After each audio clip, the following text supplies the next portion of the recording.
The hall is packed, the air thick with sweat, incense, and fear. Calcutta, 1886.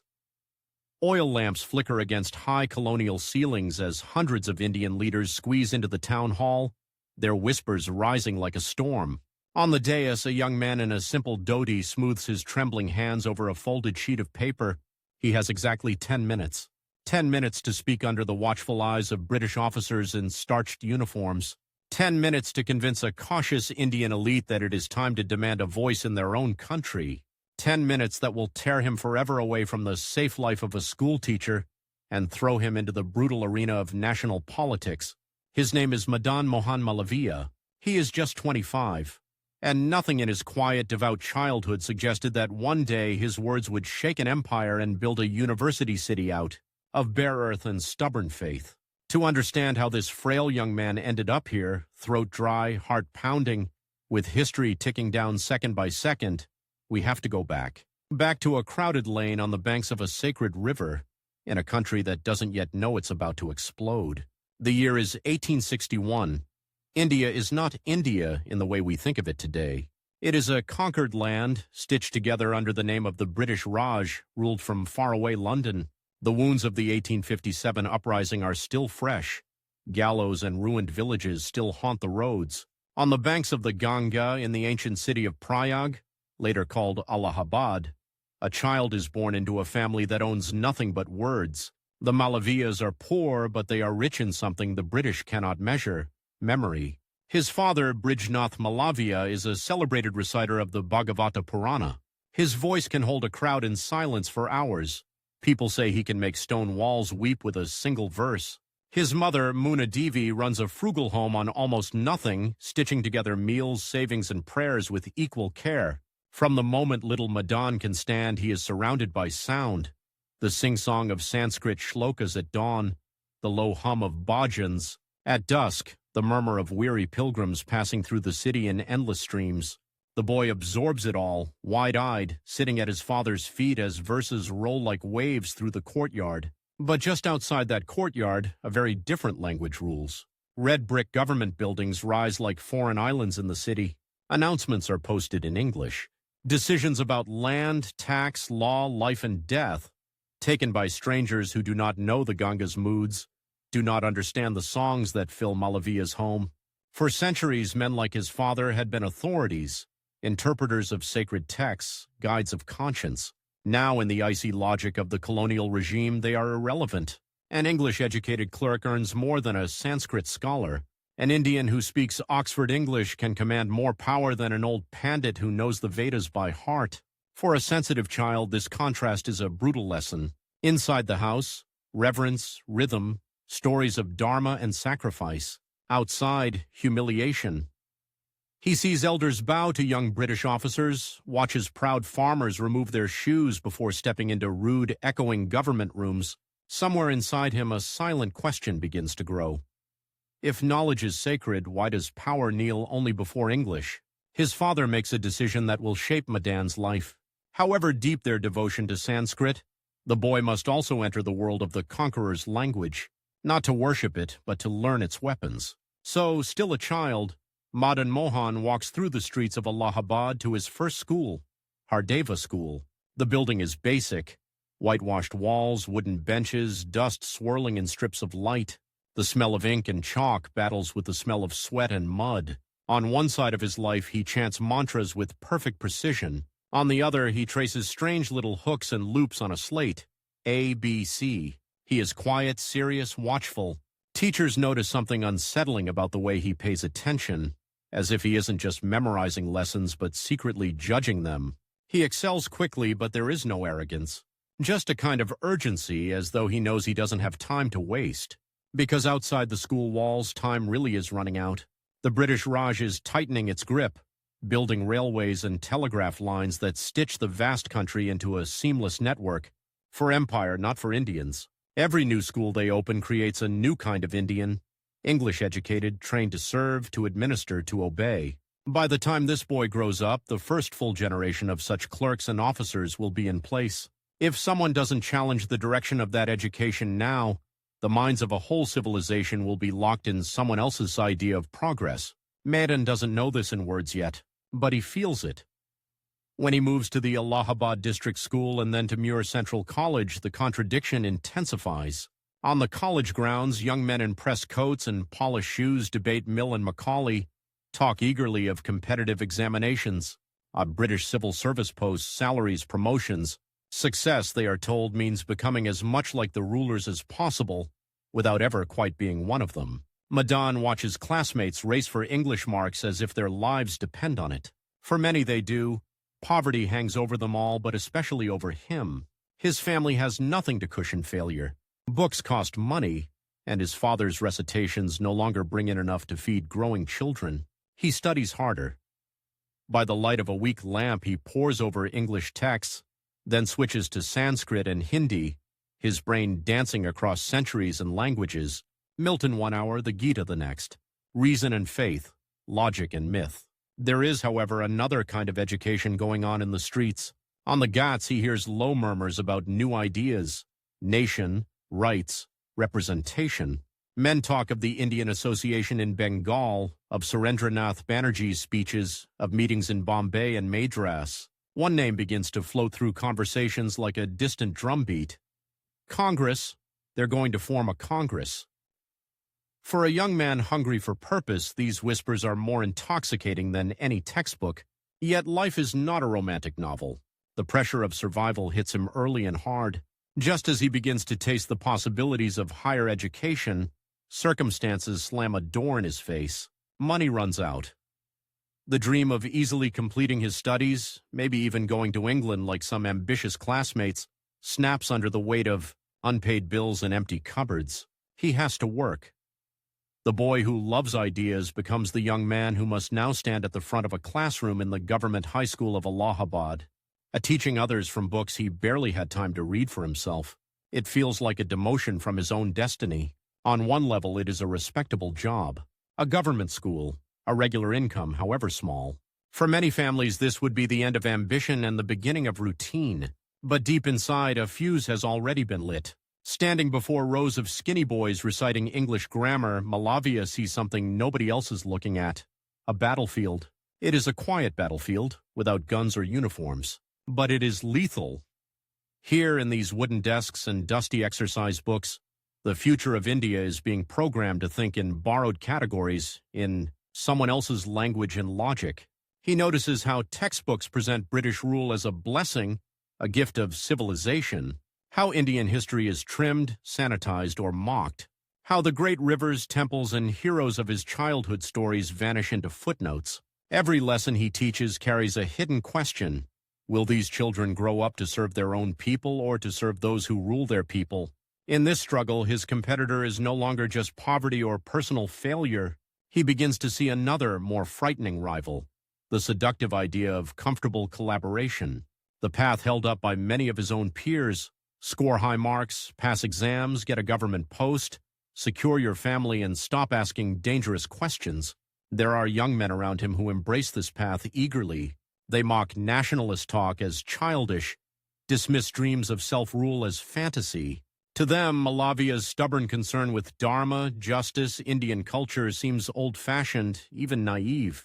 Here, a silent rivalry takes shape between two visions of what an Indian youth should become.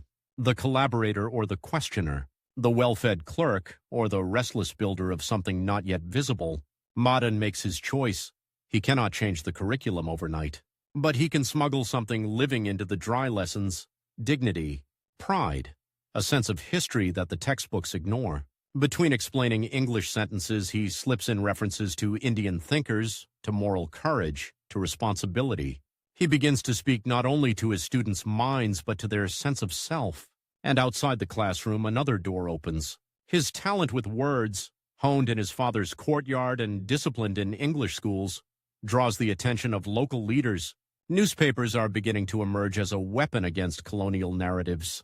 Editors look for writers who can argue fiercely yet calmly, who can pierce injustice without giving the authorities an easy excuse to shut them down. Malaviya, still in his early 20s, starts to write. He contributes to Hindi journals, then to more openly political papers. His articles are measured but sharp, criticizing oppressive revenue policies, defending peasant rights, questioning the moral right of a foreign power to rule a land it does not understand. For the first time, his words travel far beyond Allahabad. The British are not foolish. They understand the danger of educated criticism in Indian languages. Files begin to thicken on desks in government offices. Names circled, articles underlined, phrases marked seditious. A new kind of timer begins to tick over Madan's head. The gap between his rising public profile and the moment when the colonial state will decide he has become too inconvenient. Yet with danger comes opportunity. In 1885, in Bombay, something unprecedented happens. The Indian National Congress is born, an organization that for the first time seeks to bring together Indians from across provinces, languages and communities to speak to the empire with one voice. The idea is modest at first. Petitions, resolutions, appeals for greater Indian representation in legislative councils. But for young men like Malaviya, it is electrifying. At last, a platform exists where educated Indians can stand up, not as supplicants, but as partners in debate.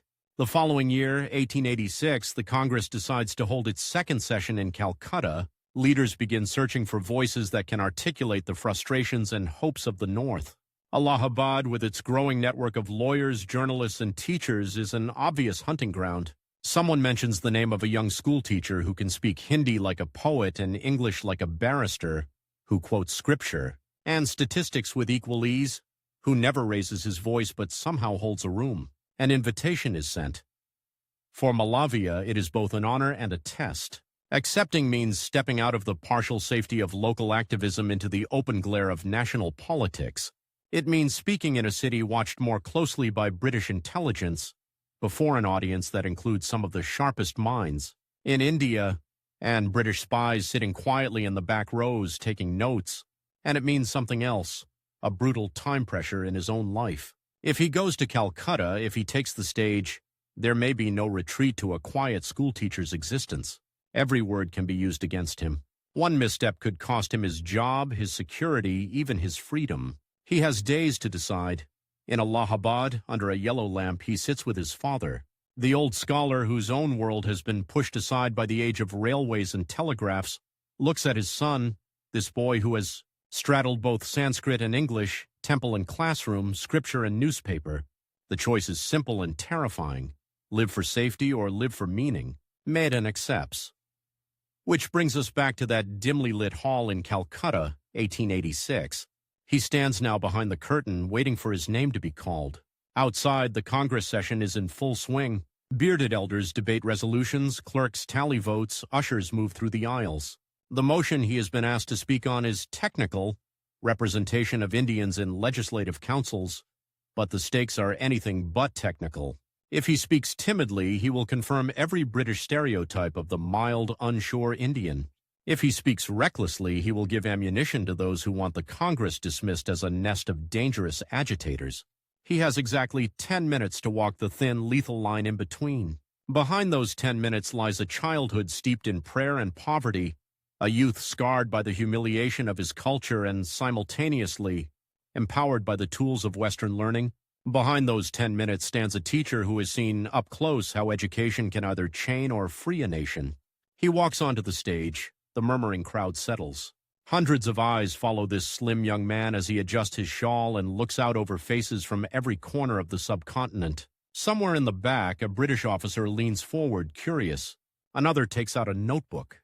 When Malaviya begins to speak, the hall does not yet know that this is the first act in a long drama that this man will one day fight, a word by word, decision by decision, against an entire empire's control over India's mind, that he will later clash even with beloved leaders of his own country over the right way and the right speed to seek freedom, that he will race against time itself to build institutions before the storms of history tear through the land. For now, he is just a voice, calm, clear, unshaking. But with every sentence, he pulls India a little closer to seeing itself, not as a collection of subjects waiting for charity, but as a people beginning to demand their own destiny. Outside, in the streets of Calcutta, the clock of the empire keeps ticking. Inside, for 10 stolen minutes, time belongs to Madan Mohan Malaviya. For 10 minutes, time belongs to Madan Mohan Malaviya. Then, in a single shuddering heartbeat, it snaps back. Silence floods the Calcutta hall as his last sentence falls away. No slogans, no drum beats, just a stillness so dense he can hear his own breath. For a moment his stomach tightens.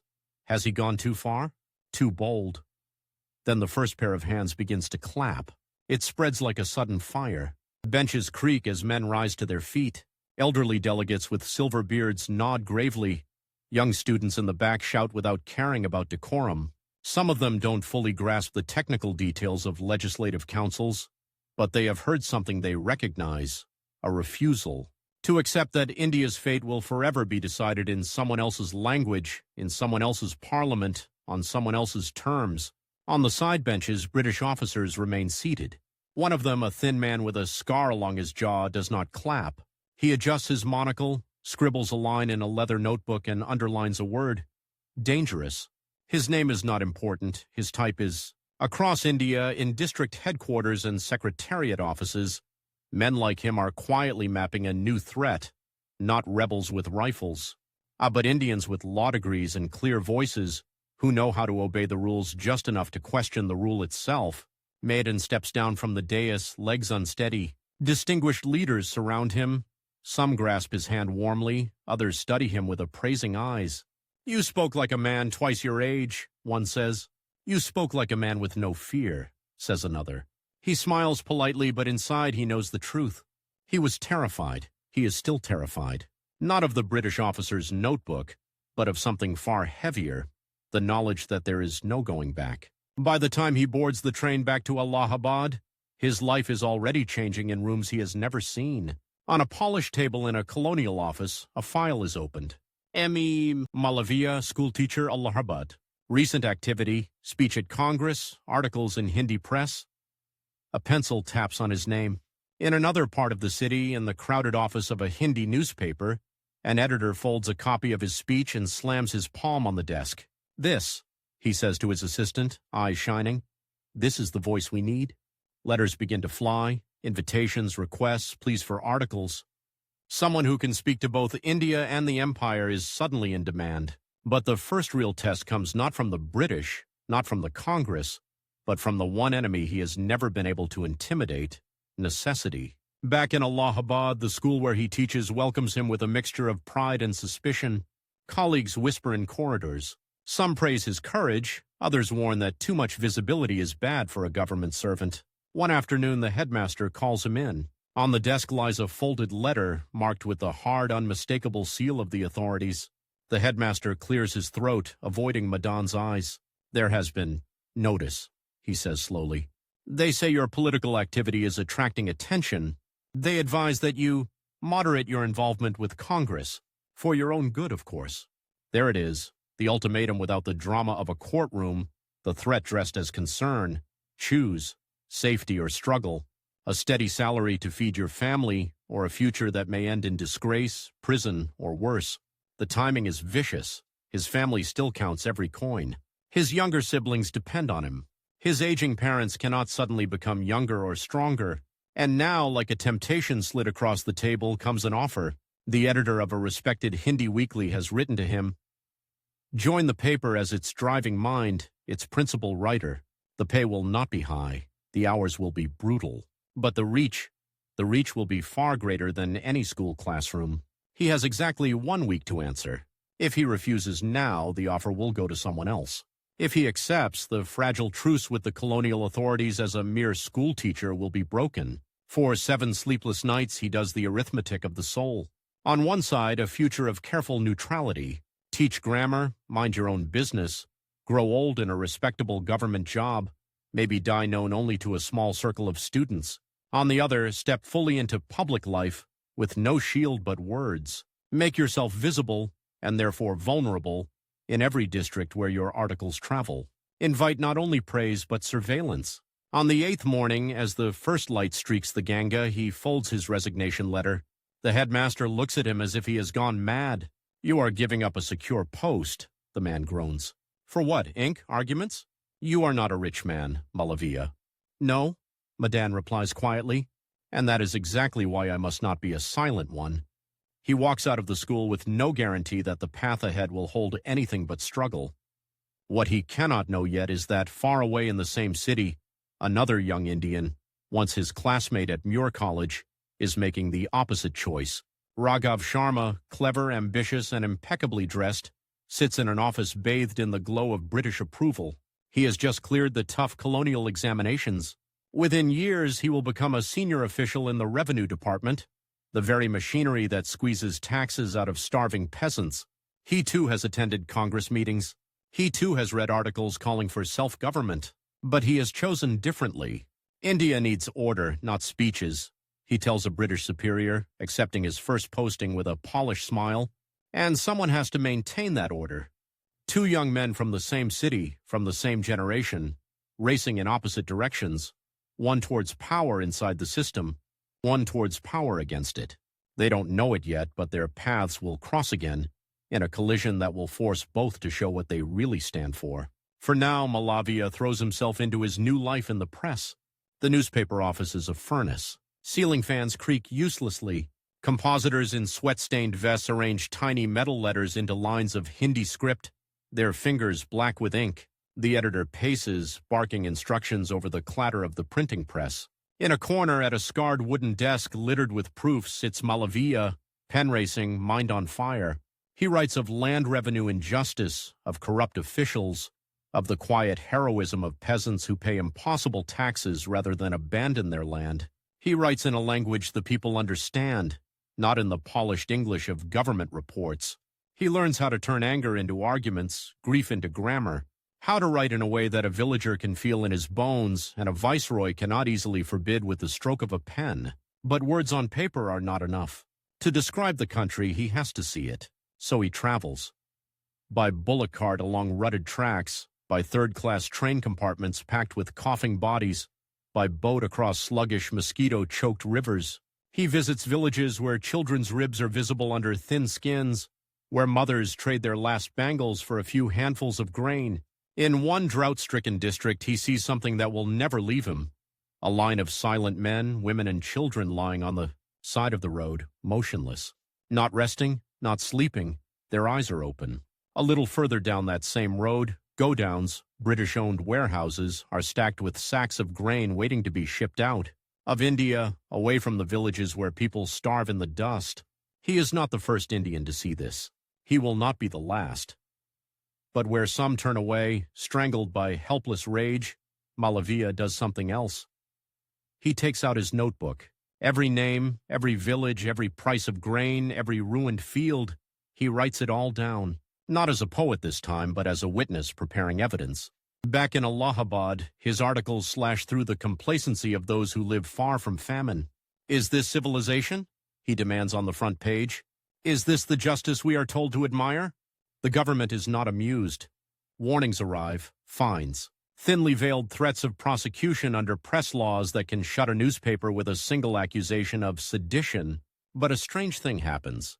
The more they threaten him, the more his name travels. In drawing rooms in Bombay, in dim lawyers' chambers in Madras, in student hostels in Lahore, people read the byline M. Monsieur Malaviya, and nod.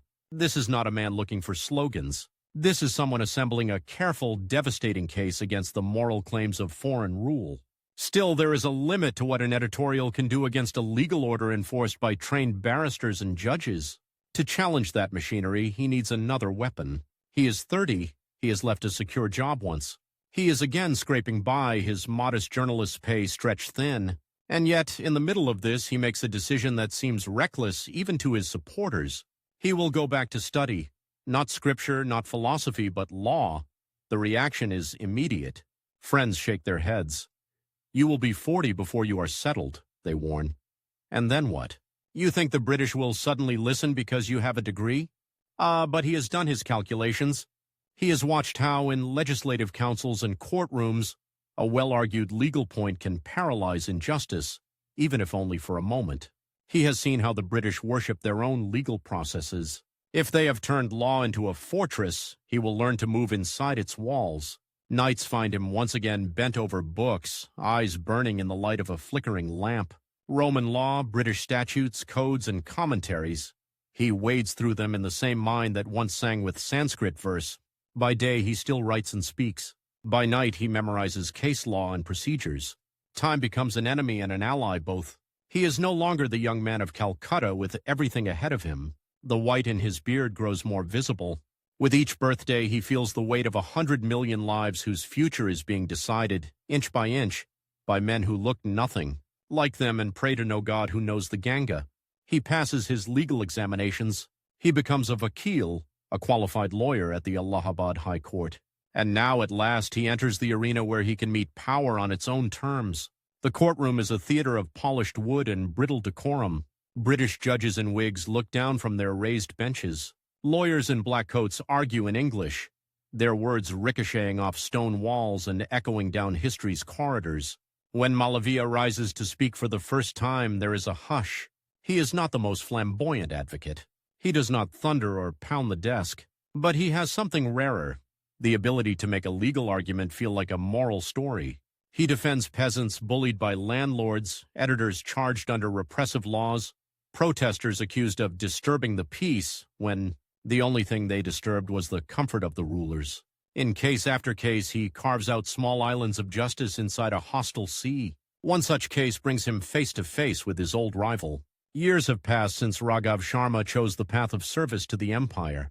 Now he is district magistrate in a cash-strapped rural area, infamous for his ruthless efficiency in extracting revenue. The government has ordered a harsh new levy. Villagers have resisted. Protest meetings have been held.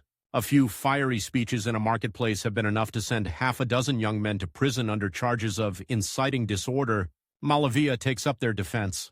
When he walks into the district courtroom, the air is thick with heat and fear. On one side, rows of trembling villagers, their families peering anxiously from the doorway. On the other, the magistrate's chair, occupied by Raghav, his old classmate now wrapped in the cold prestige of office. Their eyes meet. "I did not expect to see you here," Raghav says politely in English during a recess. "You could have been on this side of the table, you know. The government would have welcomed a man of your abilities." "And you," Malaviya replies calmly, "could have been on this side. Our people would have welcomed a man of your abilities." Raghav smiles thinly. "Our people? My duty is to the law, not to emotional slogans. If the law forgets the people, it will remember slogans sooner than you think," Malaviya says, and walks back to his seat. During the hearing, he dismantles the prosecution's case, point by precise point. He points out that no violence occurred, that the speeches quoted were calls for justice, not rebellion, that the law being used was meant for riots, not meetings. The British judge shifts uncomfortably. In the packed gallery, a murmur runs through the villagers. For a moment, the invisible crushing machinery of empire hesitates. The verdict is less than full justice.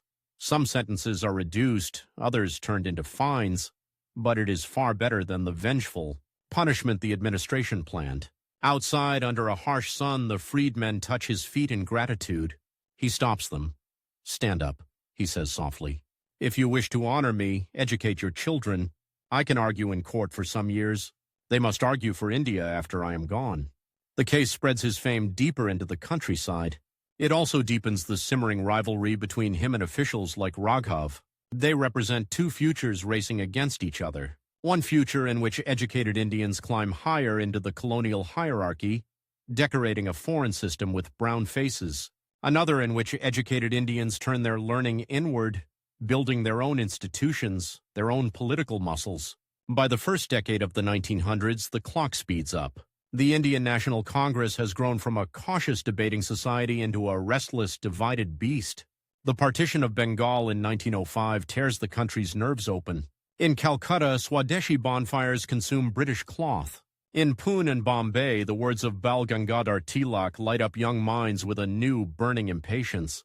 "Freedom is my birthright," he declares, "and I shall have it." To the British, men like Tilak are dangerous extremists. To many young Indians, they are heroes. To Malaviya, they are both inspiration and warning. He shares their dream of freedom. He cannot share their contempt for constitutional methods, their flirtation with open confrontation before India is fully ready to withstand the blows that will come. Inside the Congress, a battle line hardens, moderates versus extremists. In smoky committee rooms and overheated plenary halls, heated words fly. Should India negotiate, petition, patiently widen its rights inside the frame of the empire? Or is that frame itself the prison to be broken, not adjusted? Malaviya, with his lawyer's training and his teacher's instincts, stands with the moderates, not out of cowardice, but out of a deep fear that a nation without strong institutions, without widespread education, will be crushed in a head-on collision. But this puts him in a cruel position. To the British, he is already too dangerous, a man who can rally opinion and expose injustice with devastating calm. To the young firebrands in his own party, he increasingly looks like an obstacle, a man too attached to councils and committees while revolution smolders in the streets. At the Congress session in Surat in 1907, the rivalry explodes. Picture the scene. A tent city bristling with political electricity, delegates arriving by the thousands, the air heavy with dust and expectation. At the main pandal, rows of chairs face a raised platform. Flags flutter. Banners call for Swadeshi, self-government, Swaraj. But beneath the polite slogans, knives are being sharpened. When the time comes to choose the next Congress president, the hall erupts. Extremists push their candidate, moderates resist. Voices rise, tempers flare. Incredibly, chairs begin to fly. The police are called in. Madan watches in horror as the party that was supposed to embody India's rising unity tears itself apart in a very public, very humiliating brawl. He can feel British officers watching, amused. See? Their raised eyebrows seem to say, these people who talk of self-rule cannot even run a meeting. The Congress splits. For some, this is the moment to abandon it as a failed experiment. For others, this is the time to push it further into confrontation, to embrace the role of open rebels. For Malaviya, it is something else, an alarm clock. Time is running out, not just to free India from foreign rule, but to prepare India to handle freedom when it comes. A divided, ill-educated, emotionally inflamed society could easily swap one tyranny for another. He throws himself into a new phase of work. He accepts election to the Provincial Legislative Council, then to the Imperial Legislative Council. Now he has seats at the very tables where laws are drafted. The British think this will tame him, that the elegance of procedure and the intoxicating sense of insider status will soften his edge. They miscalculate. Inside the councils, he becomes a relentless surgical critic. He attacks the exploitation of indentured Indian labor abroad, demands reforms to brutal police practices, argues for expansion of primary education, fights for the rights of Indian press. In one speech, he paints such a stark picture of Indian workers shipped like cargo to distant colonies, whipped and starved in the name of contract, that even some British members shift uneasily in their padded chairs. Is this the civilization whose blessings you boast of? He demands, his voice echoing in the chamber. Is this the justice of which you proudly write in your blue books? Outside the chambers, in the streets, the struggle continues to intensify. New leaders rise. A strange, slight man returns from South Africa, Mohandas Karamchand Gandhi, bringing with him an idea called satyagraha, the force of truth. Malaviya listens, intrigued and cautious. He recognizes in Gandhi's non-violent resistance a moral power that could unite Hindu, Muslim, Sikh, Christian, rich and poor. He also sees the danger of unleashing mass movements in a land still riddled with illiteracy, superstition, and communal suspicion. Once again, he finds himself between fires. On one side, the British tightening their grip, nervous after every protest, their files on him growing thicker. On another, radical nationalists who see legal arguments as a waste of breath. On a third, a new wave of spiritual politics that wants to take the struggle out of the councils and into the streets. The clock keeps ticking. He is no longer young. The children he once taught in Allahabad are now adults, some with sons of their own. And he feels something gnawing at him more fiercely than ever before, the knowledge that every year he spends fighting individual laws is a year in which India still lacks the one thing that could transform the fight entirely, a generation of deeply educated, morally rooted, technically skilled young people, trained not just to serve a government but to build a nation. The realization hits him one evening in Delhi as he walks past a gleaming British-built college, lawns trimmed, walls spotless, classrooms full of Indians learning to think like Englishmen. He stops at the gate. Inside, boys no older than he was in Muir College pore over textbooks stamped with the Crown's insignia. Their professors are intelligent, honorable men. The teaching is rigorous, but the invisible message woven into every lesson is clear. The apex of ambition is to fit into the structure that already exists, not to imagine a different one.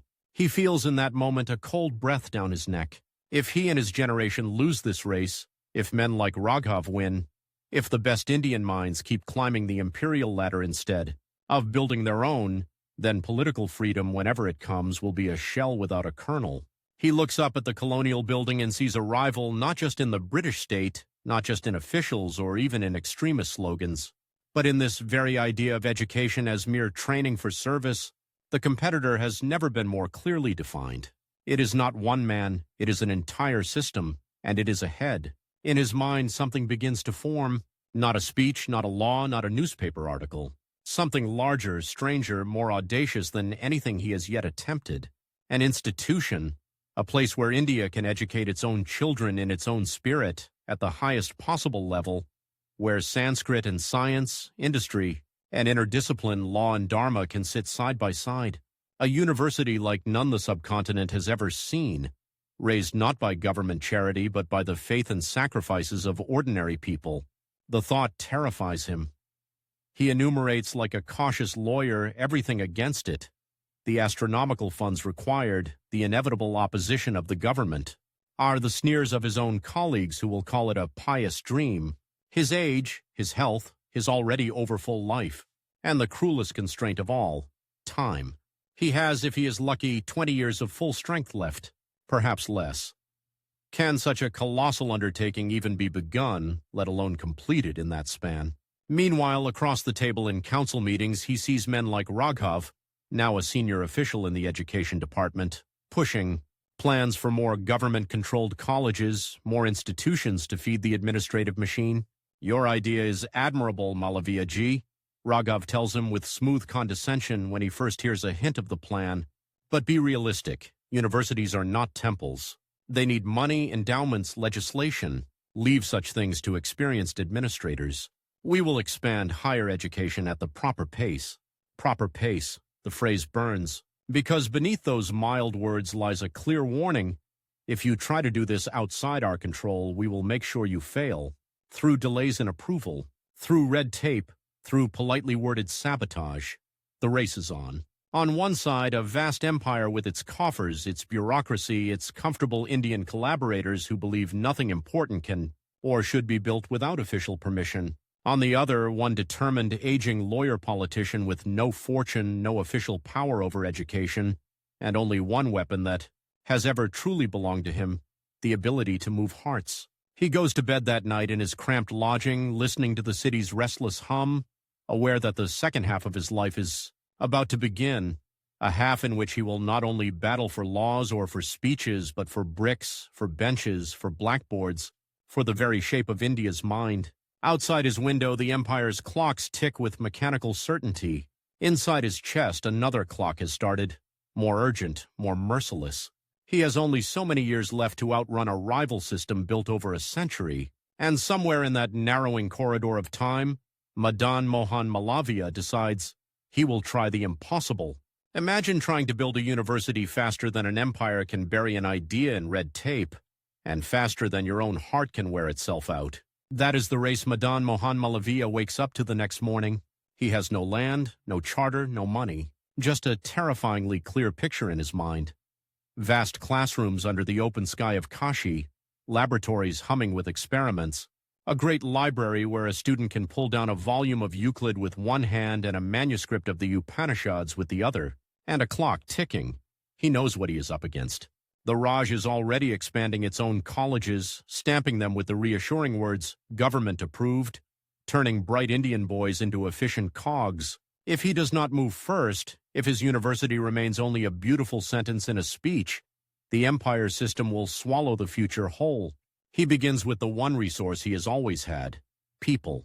In Varanasi, he walks through the crowded lanes of Godaulia and Madanpura, past brassware shops and incense stalls, until he reaches a modest but already famous institution, the Central Hindu College. There, in a shaded veranda, he sits face to face with a woman the British once jailed for speaking too fearlessly, Annie Besant. She listens, fingers steepled as he outlines his dream. A national university, he says, voice low but urgent. Not a finishing school for clerks. A place where we can train engineers, doctors, teachers, scientists. and at the same time root them in our dharma, our culture, our languages. Your college has already taken a step. I want to build the whole staircase. Besant studies him. You realize, she says slowly, that the government will never simply hand you such a gift. I do not want a gift, he replies. I want a law, passed in their own council, signed with their own seal, so that when we build they cannot call it a rebellion, they must call it a university. She smiles, a quick flash of approval.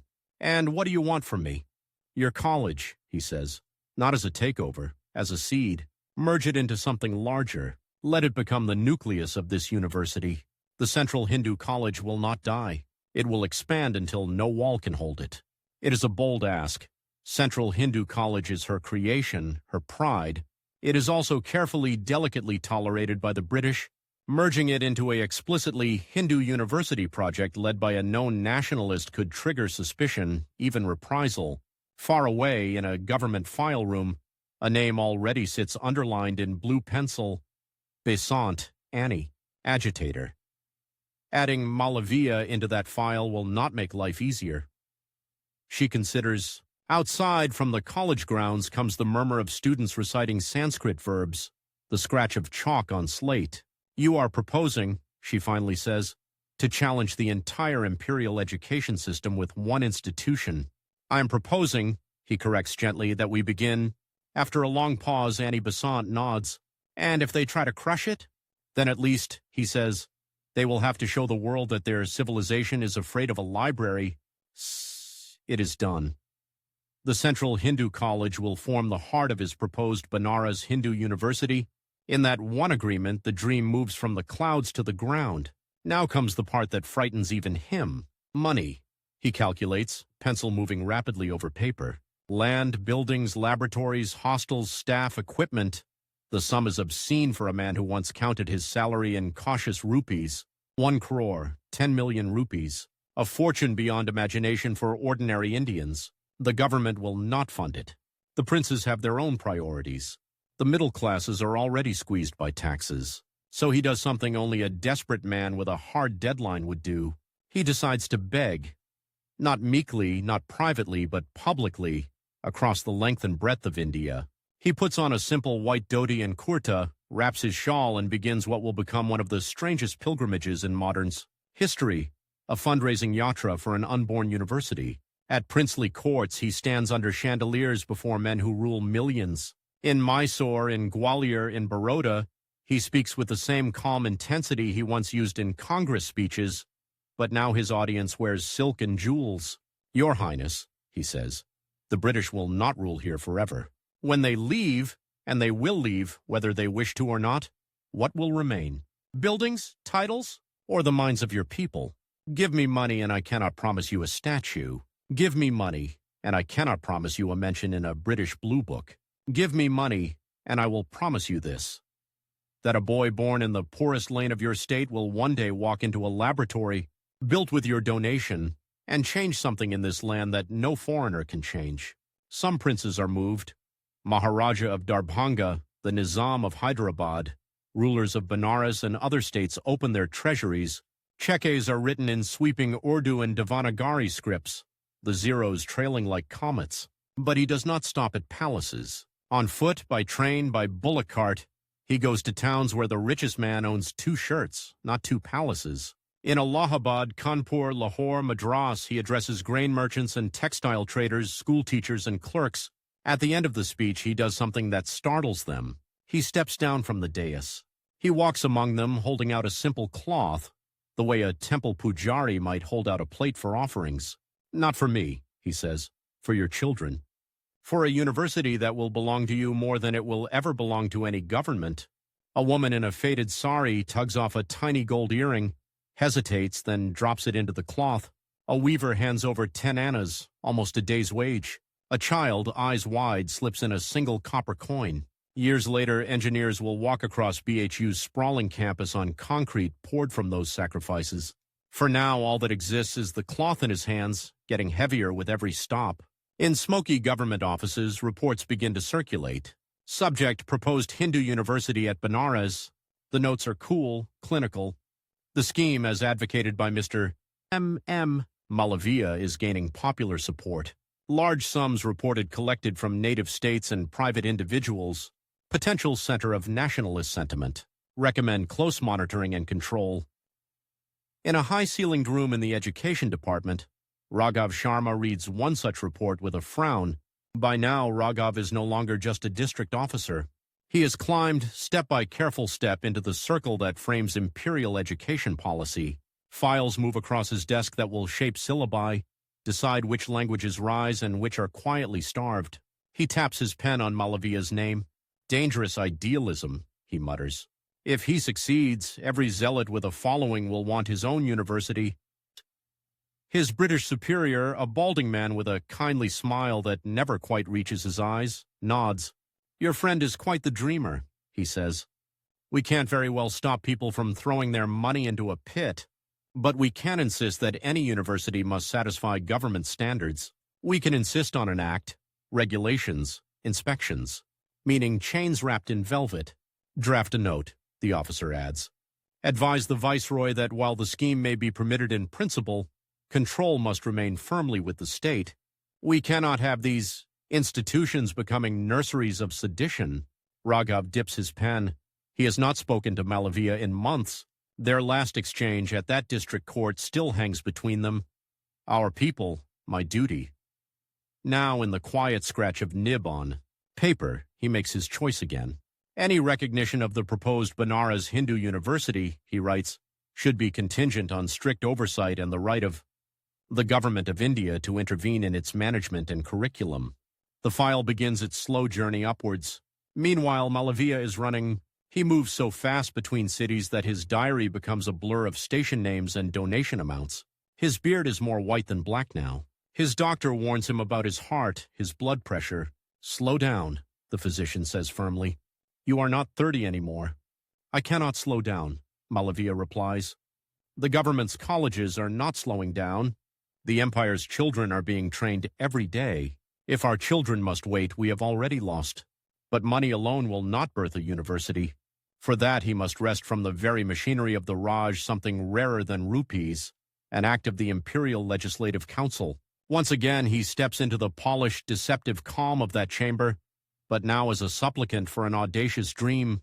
The debate on the Banaras Hindu University bill is stiff with unease. Some Anglo-Indian members fear an explicitly Hindu institution will sharpen communal tensions. Some Muslim representatives worry about precedent. Some British men simply dislike the idea of any powerful, independent, Indian-run university. Then Malaviya rises. He does not chant slogans. He does not talk of Swaraj or tear at the curtains of empire. He does something subtler, more dangerous. He speaks their language and quietly turns it against them. You speak, he says, looking directly at the British benches, of your civilizing mission, of your desire to see Indians educated, raised to higher levels of knowledge. Here we stand, ready to pour our own wealth, our own labor, our own prayers into such an enterprise. We do not ask you to fund it. We ask only that you recognize it, so that its degrees may carry weight in the world you have made. If you deny us even this, the right to educate our children at our own cost, in our own ancient seat of learning, then permit me to ask, what exactly is it that you wish to civilize? The chamber stills. Even men who distrust him cannot help but feel the force of the argument. To block the BHU bill outright would expose the thinness of all their rhetoric about improving India. Compromises are hammered out. There will be a governing body.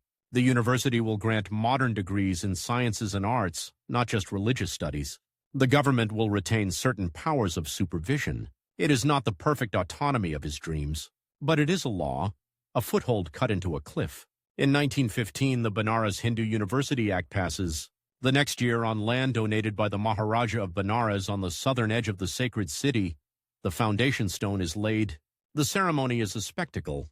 Maharajas in embroidered achkans, British officials in stiff uniforms, priests chanting mantras as coconuts break and conch shells blow. A massive pandal filled with students, workers, shopkeepers who have given what they could to see this day. Among the guests is a quietly dressed barrister recently returned from South Africa, Mohandas Karamchand Gandhi. When Gandhi rises to speak at the inauguration of the university's central hall, his words cut through the incense like a blade. He looks at the jewel-laden princes, at the glittering display of wealth. I have been painfully struck, he says, by the condition of the poor in this country and by the thought that here, where we are, sitting in the midst of pomp and splendor, millions are starving. He does not spare even Malaviya's project. What is the meaning, he asks, of founding universities when we have not yet learned how to be simple, truthful, fearless? The hall shifts uneasily. On the dais, Malaviya keeps his face calm. Inside, he feels the sting. He has spent years clawing this institution out of the earth. He has begged door to door, carried sacks of coins, sacrificed health and career. Now, before the paint is even dry, a new kind of leader has stood up on its very stage and questioned the moral ground beneath it. But he does not interrupt. He does not bristle. He listens. Because he recognizes in Gandhi not a rival in the old sense, not another Raghav climbing the imperial ladder, but a different kind of force that could either tear India apart in unplanned passion or lift it to a kind of moral resistance the world has never seen. That night, walking alone through the half-built campus, past pits where foundations wait for bricks, Malaviya thinks hard. Yes, universities are not enough. But without them, who will run the free India Gandhi dreams of? Who will build its dams, write its laws, heal its sick, teach its children? The answer comes back to him as he watches laborers packing up their tools under the early stars. We need both, the saints and the scientists, the spinning wheel and the spectroscope, the ashram and the university. From that day, his work splits in two. By day, he shapes BHU, selecting faculty, designing courses, raising yet more funds. He insists that the university will have engineering and medicine, agriculture and theology, commerce and fine arts, a complete mind for a crippled country. By night, he dives deeper into the national struggle. The Great War ends. Instead of gratitude, India receives the Rowlatt Act, a law that allows the government to lock up people without trial. The mask slips, the handcuffs gleam. In 1919, in a walled garden in Amritsar called Jallianwala Bagh, British bullets plow through an unarmed crowd. Men, women, children, hundreds killed, thousands wounded. Blood soaking into the thirsty Punjab earth. News of the massacre hits him like a physical blow. He travels to Punjab, sits with survivors, listens to hushed, shaking voices describe bodies piled at the exits, men throwing themselves into a well to escape gunfire. He writes down testimonies with the same grim care he once used in famine districts. In the Imperial Council, he does not roar. He does not threaten violence. He does something more unsettling. He shames. You have talked to us of British justice, he says, voice cutting through the air in Delhi, of the rule of law, of your hatred of tyranny. Tell us now, with what law did General Dyer surround unarmed men, women, and children and order his soldiers to fire until their ammunition ran low? If this is your justice, then we have been misled. If this is not your justice, then where is your punishment for the man who disgraced your flag? There is no good answer. The Hunter Commission mumbles about error of judgment. Dyer quits with his pension. White citizens in England raise money to present him with a sword of honor. The empire survives, but something in its moral armor has cracked, and men like Malaviya are driving wedges into the fracture. Outside the council chambers, his own life grows more tightly wound. The students of BHU, fierce, idealistic, restless, throw themselves into Gandhi's non-cooperation movement. They boycott government exams, join protests, court arrest. The university he built as a temple of disciplined learning threatens to flood with politics. The government watches, lips thin. Mr. Malaviya, the education secretary warns him in a clipped meeting, if your university becomes a factory of agitation, we will be forced to reconsider the privileges granted to it under the Act. He thinks of buildings rising, of laboratories half-equipped, of scholarships promised, of the thousands of parents who have sent their sons here in the hope of a better life. He thinks of jail cells filling up with young men whose only crime is wanting to breathe free air. He is being asked to choose between protecting his creation and protecting their courage. In the middle of this crisis, Raghav appears again. Now Sir Raghav Sharma, recently knighted, a high official visiting BHU under the banner of an educational inspection. They walk together along the university's main road, past banyan saplings and new hostels. You have built something impressive, Raghav admits, looking around. I did not think you would get this far. For once, Malaviya says mildly, I am glad you misjudged me. Raghav's gaze hardens. Do not misjudge me, he replies. I have seen what unchecked passions can do: riots, arson, murder. If your students turn this campus into a breeding ground for rebellion, you will lose everything you have made. And I, he adds almost gently, will not be able to stop the orders that will come. Orders. The word hangs between them like an invisible chain. In that moment, Malaviya understands how their rivalry has evolved. It is no longer simply two former classmates on different sides of an argument. It is two worldviews crystallized into two institutions: the colonial machine, sleek and impersonal, and this fragile beating heart of an Indian university.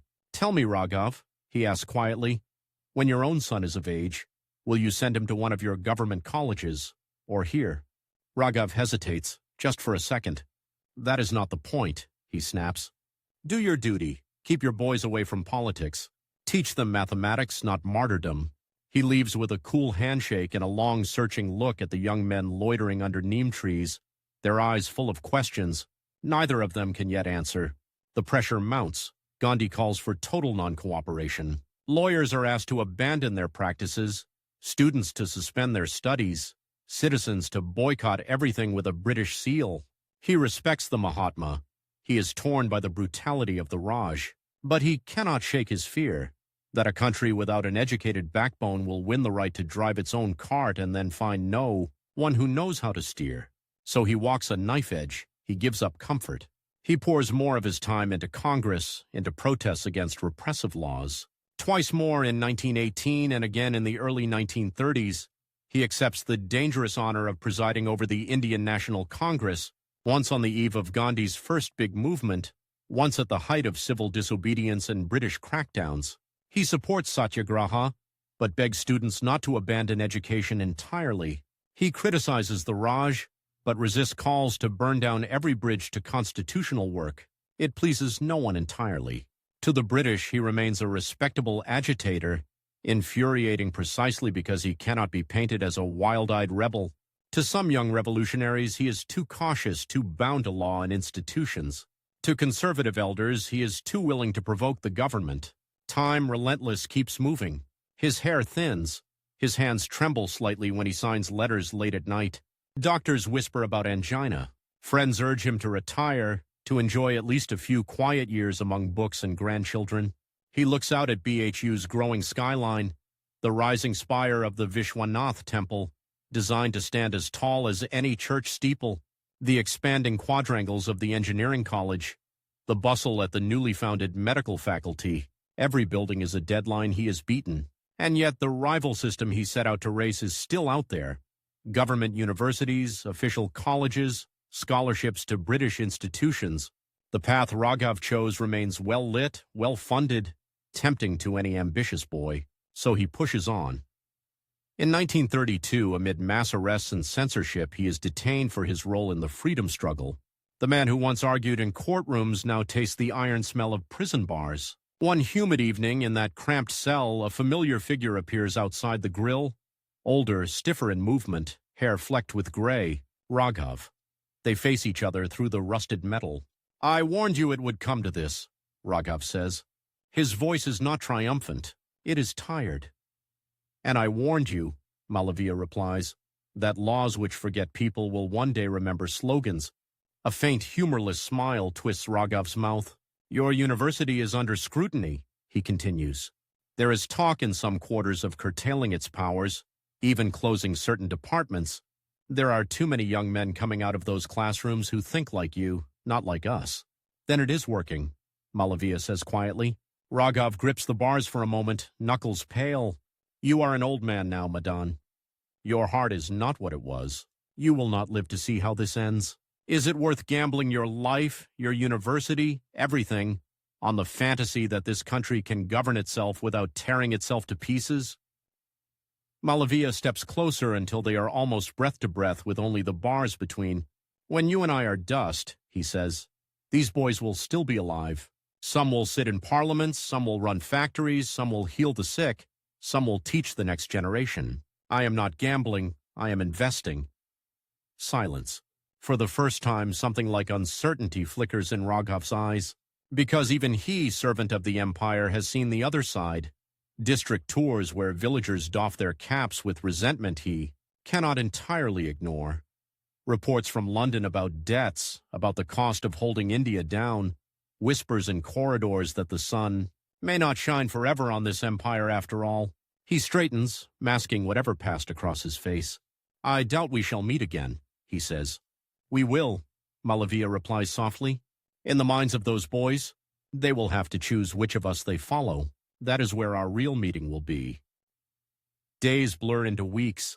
The pressure on BHU intensifies, but the government stops short of killing it. Perhaps they fear the backlash of trying to shut down a university built with so much public love.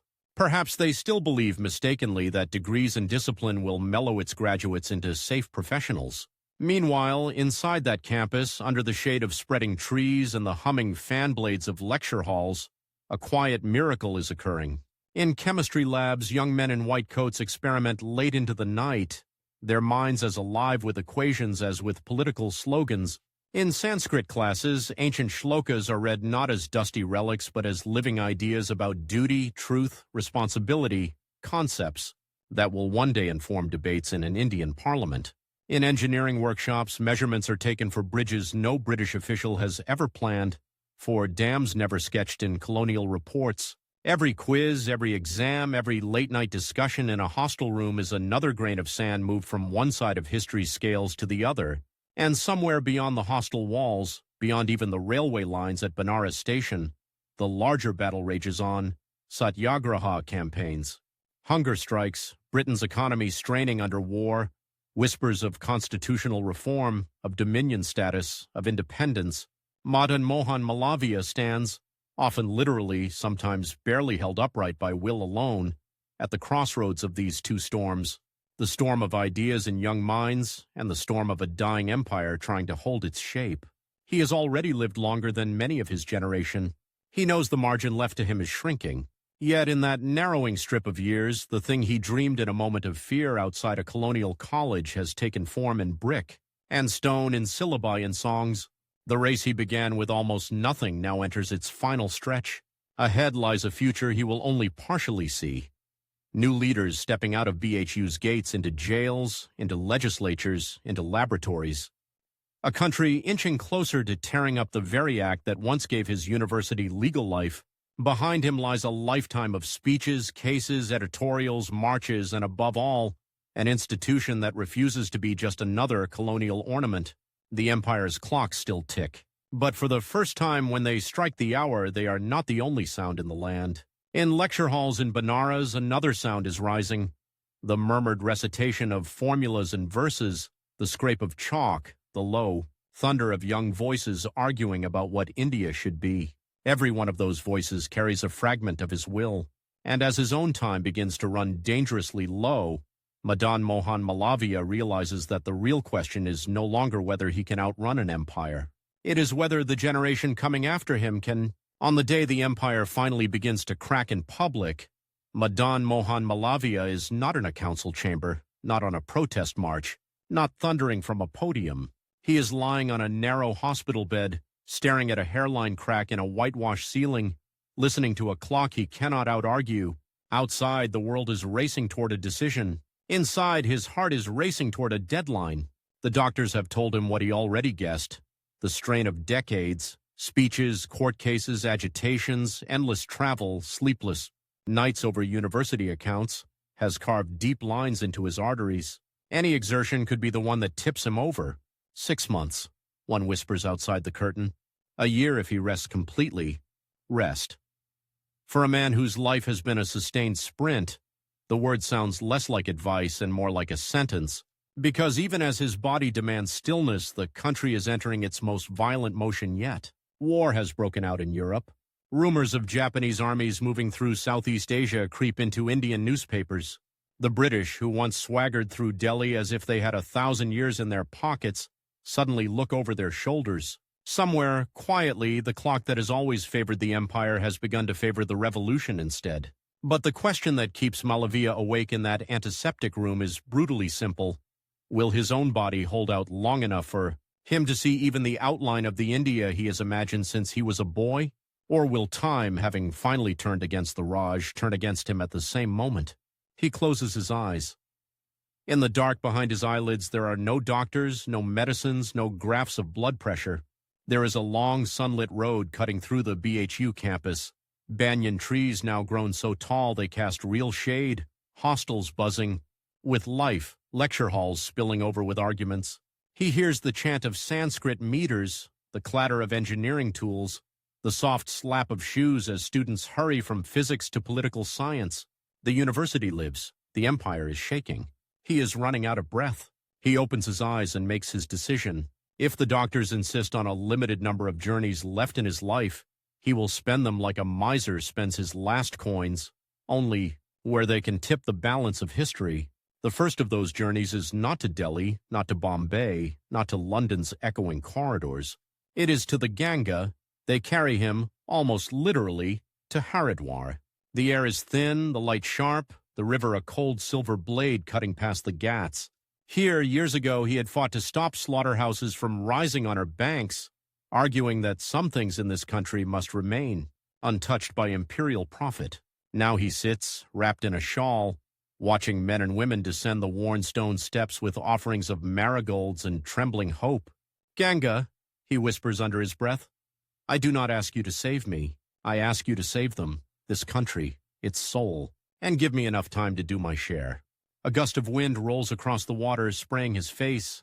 For a moment, in the sting of that cold, clear touch, he feels absurdly young. Long enough, the river seems to say, if you don't waste it. He doesn't. Back in Varanasi, he returns to BHU like a general inspecting a fort before the final siege.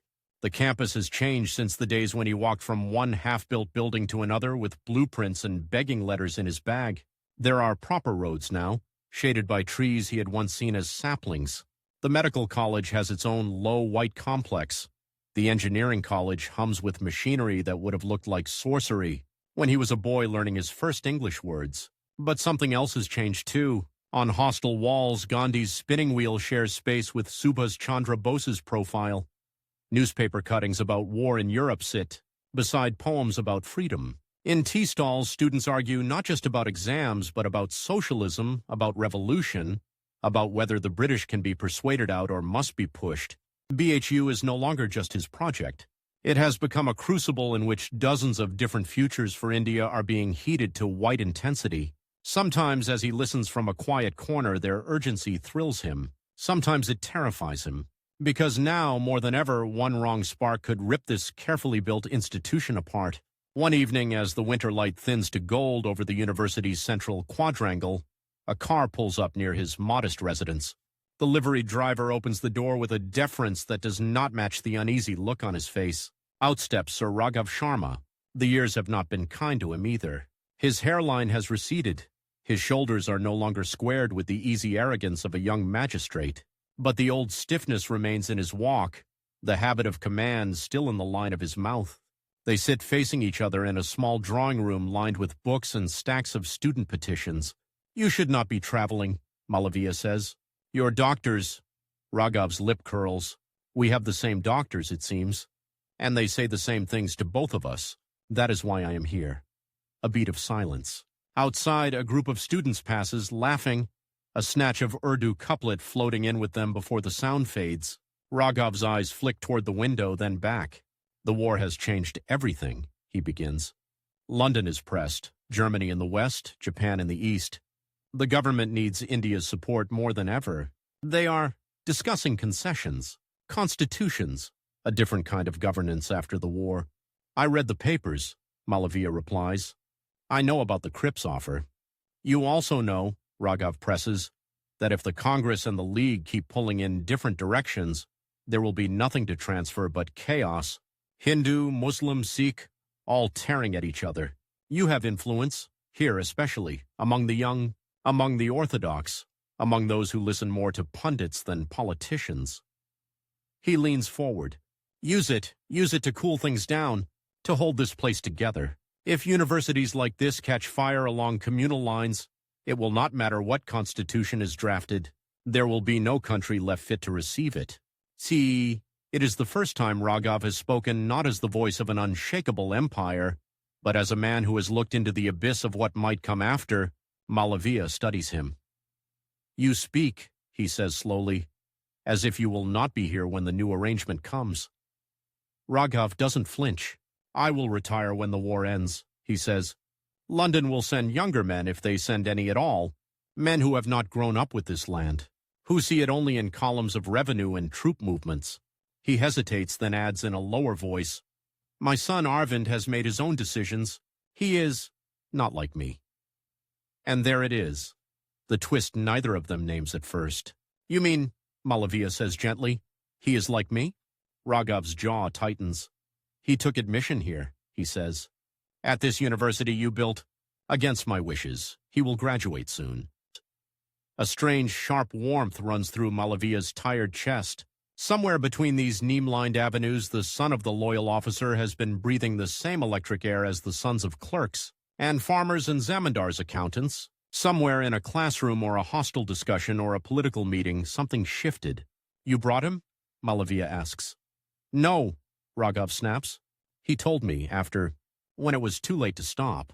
He says he will work for a free India. In administration, he claims, not in the streets, as if that makes it acceptable. He looks away, then back. History is swallowing my generation, he says quietly. Yours too. It is writing us into footnotes while we are still alive. I came to ask you, Madan, after we are gone, what will these boys remember? An empire that fed them degrees or one that starved their dignity? A movement that taught them to spin and march, or a university that taught them to think? The question hangs in the room, heavier than either of their breathing. For their sake, Malaviya answers, we must make sure they do not have to choose, that they inherit both the courage to resist and the capacity to govern. That is what this place is for. Raghav gives a thin, almost defeated smile. In that case, he says, we have both already lost, and won. Lost because they will never fully be ours. Won because they will at least be better than we were. He stands to leave, then pauses at the doorway.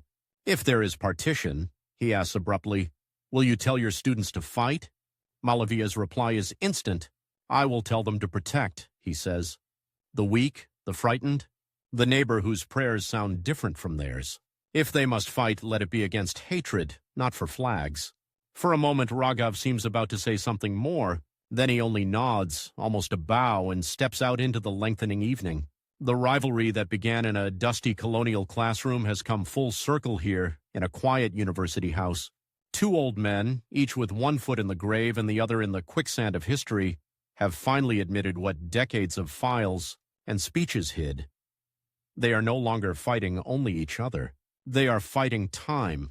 Time which will soon sweep them off the board and leave their ideas to battle without them in the heads of a generation both of them helped shape. The war grinds on. Bombay's docks throb with troops and materiel. Bengal buckles under famine. In 1942, Gandhi launches Quit India, and the country explodes into perhaps the most widespread, disorganized uprising it has ever seen. By then, Malaviya can no longer run from rally to rally. His heart will not allow it. When protesters come to Varanasi, when students defy bans and police lathas crack down on skulls, he feels every blow as keenly as if it had landed on his own bones. He signs resolutions. He writes letters to viceroys, to editors, to provincial governors he once sparred with on the floor of the council. He argues again and again for one dangerous, unfashionable thing: unity. In a time when blood is starting to be spilled more easily along religious lines than along political ones, he forces himself into meetings with Hindu Mahasabha leaders he once encouraged and now fears, with Congress colleagues whose secularism is impatient with his religiosity, with Muslim leaders wary of any project stamped Hindu. He reminds them, sometimes with patience, sometimes with a flash of the temper he usually buries, that the Ganga and the Jamuna do not separate Hindus and Muslims. They water the same fields. And India, where a Muslim fears a Hindu, he tells a packed hall in Allahabad, voice shaking but eyes bright, is as broken as an India, where a Hindu fears a Muslim. We did not spend our youth demanding the right to build a country only to watch it be split into two weak halves, forever bleeding at the cut. The audience roars. Some agree. Some mutter that he is naive, that realities cannot be wished away with metaphors. But he keeps saying it. Because if he is racing death, he is also racing something more terrible: the possibility that the first free parliament of India will have to spend its sessions not drafting laws for progress, but negotiating the terms of its own dismemberment. Then in 1946, as the war's echoes fade and the British finally admit they cannot hold on indefinitely, a formal invitation comes.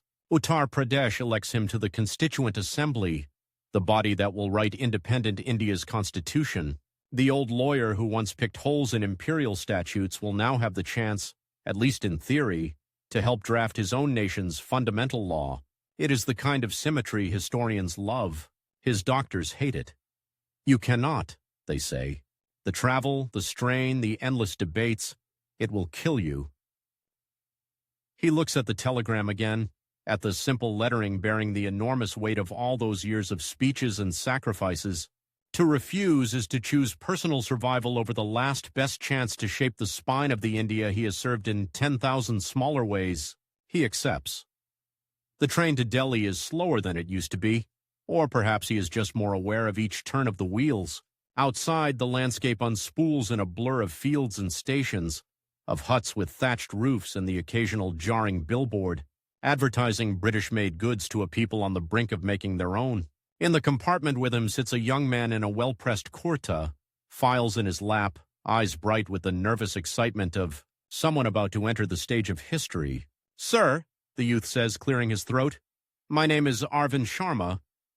My father, I believe you know him." Malaviya turns. The face is new, but the surname is a ghost. "Arvind," he repeats. "From BHU?" "Yes," the boy smiles. "Economics and political science.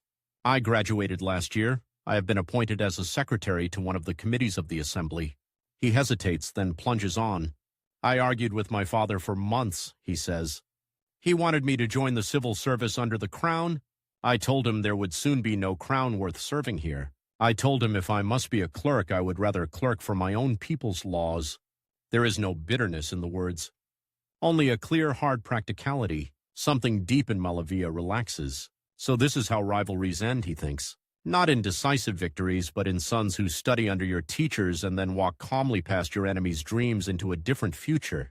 "Tell your father," he says gently, "that the best thing he ever did for this country was to lose that argument." Arvind laughs, startled.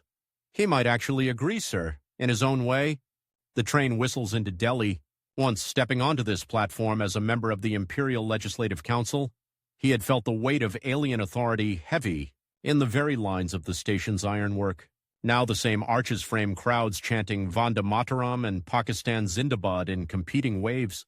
The future is here, arguing with itself. In the assembly hall, under high ceilings and whirring fans, he listens as Jawaharlal Nehru speaks of tryst with destiny, as B.R. Ambedkar dissects rights and safeguards with surgical precision, as representatives of provinces and communities plead for protections, for assurances for the right not to be swallowed by any other majority. He does not always agree. He worries about the rising temperature of communal talk. He fears the emerging lines on the map that might one day carve Punjab and Bengal like butchered carcasses. But he also feels something like awe. The boy who once sat in colonial classrooms memorizing rules written in faraway London is now watching Indians argue about their own rules, in their own accents, on their own soil. The clock on the wall ticks smoothly. His own heart no longer does. The days exhaust him.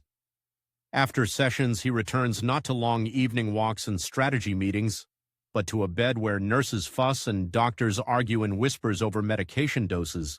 "You must withdraw," one insists. "Let others carry this forward. There are younger men who can sit in these committees. Your body is begging you to stop." "My body has been begging me to stop since Champaran," he mutters. "Since Jallianwala Bagh, since the first stone was laid at BHU. If I had listened to it then, we would not be here now." Still, even stubbornness has a limit. On a gray day in November 1946, with winter pressing its cold fingers against the windows of his Allahabad home, Madan Mohan Malaviya finally runs out of extensions on his time. He dies quietly, surrounded not by roaring crowds, but by a handful of family and disciples, the murmur of prayers bending around the harsh mechanical ticking of a bedside clock. News ripples outward. In Allahabad, bells toll in old temples where he had once argued cases for the poor. In Varanasi, on the BHU campus, classes pause as word spreads from corridor to corridor, lab to lecture hall. Somewhere in an engineering workshop, a student lowers his tools, grease still on his fingers, and whispers to no one in particular, Mahamana is gone. On the ghats of the Ganga, priests light extra lamps, letting them drift out on the dark water like tiny suns fleeing into distance. In a quiet house in Delhi, Sir Raghav Sharma, retired now, suit hanging a little loose on his frame, sits with the day's newspaper, open on his lap, eyes lingering on the headline. He had thought foolishly that when his great rival died, he would feel a certain grim satisfaction, the end of a long argument sealed by biology. Instead, he feels something like abandonment.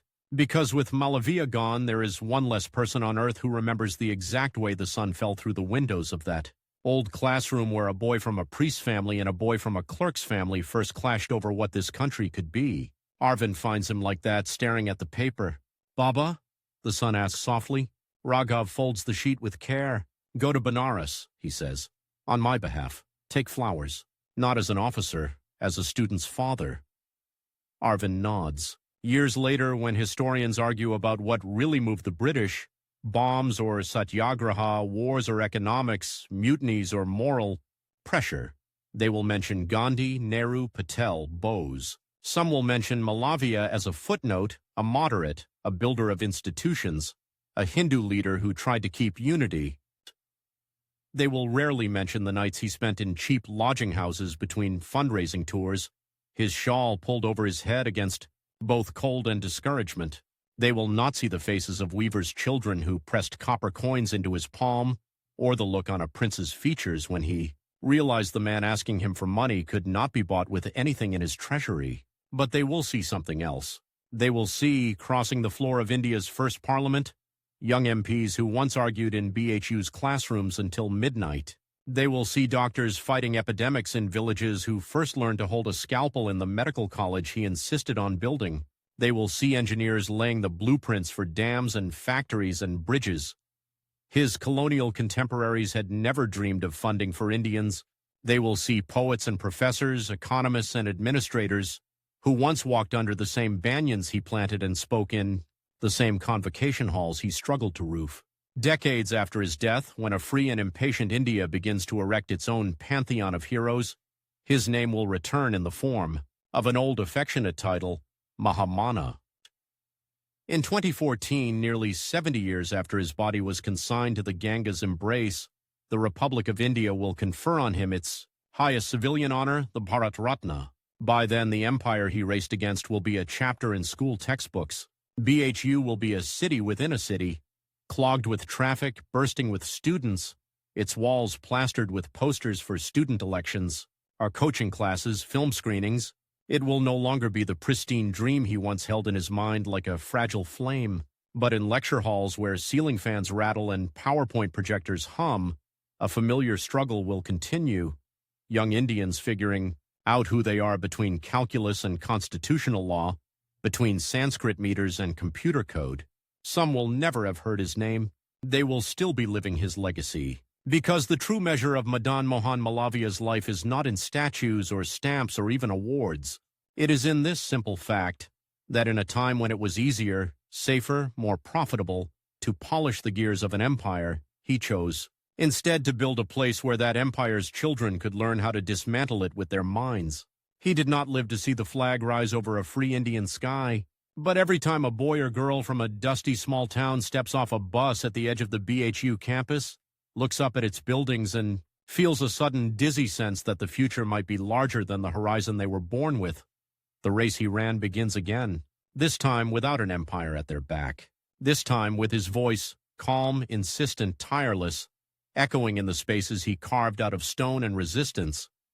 Do not be content to inherit a country. Learn enough to deserve it.